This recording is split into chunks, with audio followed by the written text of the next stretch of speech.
Et oui, après ce documentaire de 52 minutes sur les prévisions météo pour la journée, nous allons nous intéresser au design. Le design est-il une réelle valeur ajoutée pour les communes, pour les territoires? Eh bien, carrément, nous dit Sylvie Adiga.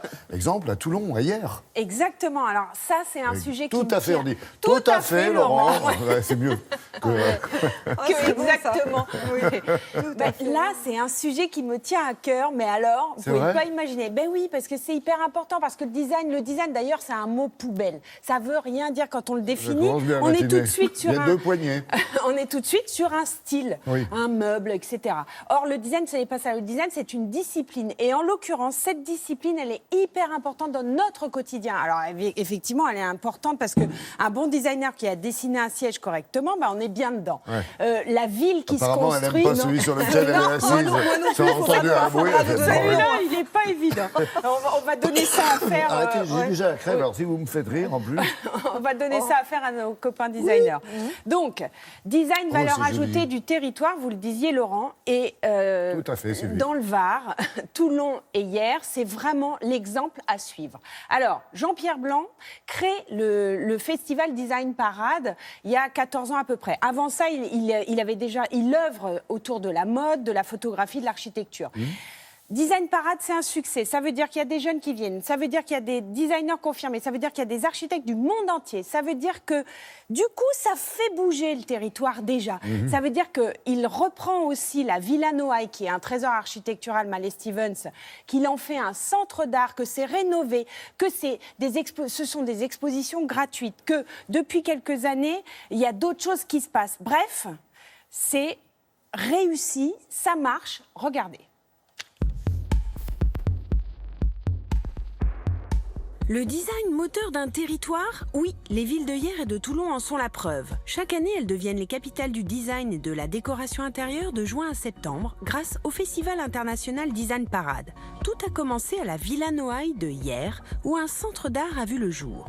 Concours de jeunes designers, expositions exceptionnelles, collaboration entre manufactures de la région et créateurs, ça bouge sur le territoire et retentit sur le tourisme.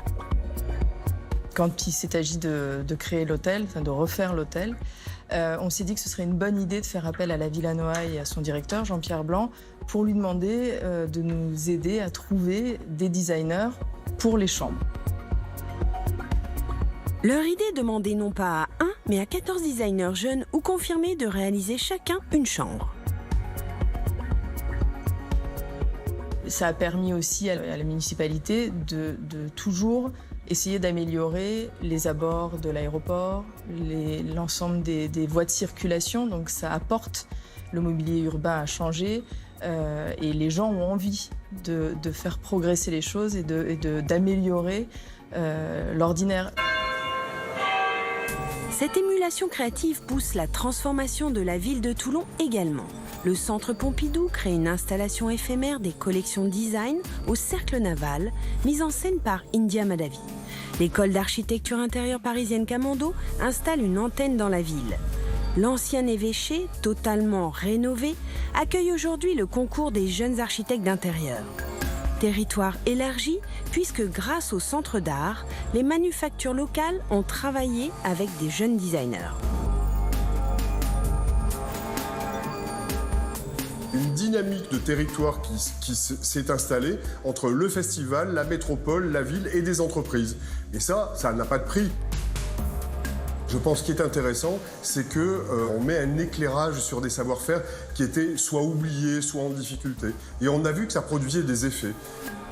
À Salerne, avec la terre cuite, il y a eu un petit atelier de liège aussi qui s'appelle le liège Junquet à Flassan. Le papy Junquet, qui avait fait une collaboration avec nous, avait décidé de fermer son atelier. Et on a appris que son petit-fils allait reprendre l'atelier parce qu'il avait été sensibilisé. Voilà.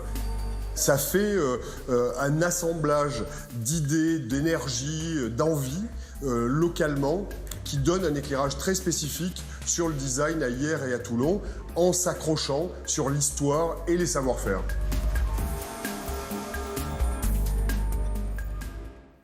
tout ça gratuitement. Et tout ça gratuitement, exactement. Enfin, toutes les expositions sont ouvertes jusqu'au 29 septembre, c'est gratuit. Si j'ai un mot à dire, c'est maire de France. Si vous nous regardez, maire de France, messieurs, mesdames, les maires de France, si vous nous regardez, eh bien, n'oubliez pas le design. Dans le blanc des yeux.